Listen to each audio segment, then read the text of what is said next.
तर या रोहित आर्यच्या तावडीतील मुलांना सोडवण्यासाठी पोलिसांनी विशेष ऑपरेशन राबवलं होतं। टॉयलेटच्या खिडकीतून पोलिसांनी इमारतीमध्ये प्रवेश केला होता आणि शिडीचा वापर करून पोलीस खिडकीतून आत घुसले होते। ज्या खिडकीतून शिडीचा वापर करून पोलीस आत गेले त्याचा फोटो आता समोर आलाय। झटापटी दरम्यान एपीआय अमोल वाघमारे यांनी गोळी झाडली होती। आणखी तपशील घेऊयात प्रतिनिधी नंदकिशोर गावडे यांच्याकडून। नंदकिशोर, नेमका काय हा सगळा थरार घडलेला होता, या संदर्भातले तपशील समोर आलेत?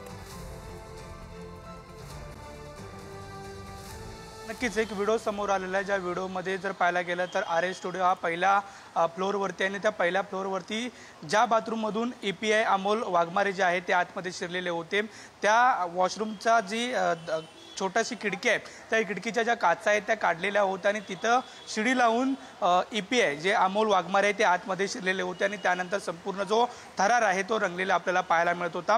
खरं तर या संपूर्ण दरम्यान जे दरवाजे होते त्या दरवाजांना सेन्सर सुद्धा लावल्याची जी माहिती आहे ती समोर आलेली आपल्याला पाहायला मिळते। संपूर्ण जी रूम होती त्या रूममध्ये जर पाहायला गेलं तर ज्वलनशील पदार्थ होते, त्यामुळे एकंदरीत जे मुलं होती त्यांचा जीव कुठेतरी धोक्यात जाईल अशा पद्धतीची भीती अमोल वाघमारे यांना होती आणि त्याच दरम्यान हा एन्काउंटर झाल्याचं आपल्याला पाहायला मिळते। सध्या फॉरेन्सिक टीम जी आहे ती संपूर्ण जी तपास आहे तो सध्या करत असलेला आपल्याला पाहायला मिळते। मात्र जो व्हिडिओ समोर येतोय त्या व्हिडिओतून पोलिसांनी एक विशेष जे ऑपरेशन आहे ते राबवल्याचं समोर येत असलेलं आपल्याला पाहायला मिळते। पद्धतशीरपणे जे आर्य स्टुडिओ आहे तो पहिल्याच फ्लोअरवरती आहे आणि पहिल्याच फ्लोअरवरती जर पाहायला गेलं तर खिडकी आहे, त्या खिडकी वॉशरूमची खिडकी आहे त्या खिडकीला शिडी लावलेली होती आणि त्या वॉशरूमच्या काचा होत्या त्या काचा कडेला काढून खरं तर आतमध्ये प्रवेश जो एपीआय अमोल वाघमारे यांनी केलेला होता आणि त्यानंतर जर पाहायला गेलं तर दोघांमध्ये म्हणजे जो रोहित आर्य होता तो सुद्धा सावध झाला आणि त्याने आपली एअर गन जी आहे ती बाहेर काढण्याचा प्रयत्न केलेला होता आणि त्याच दरम्यान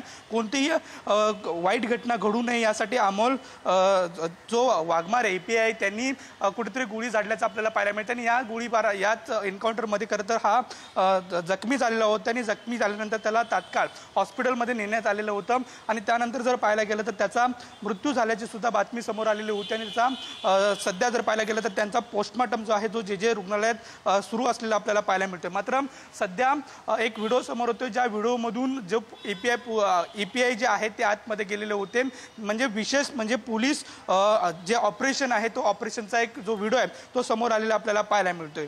युद्धी जी, धन्यवाद सगळ्या माहितीसाठी नंदकिशोर।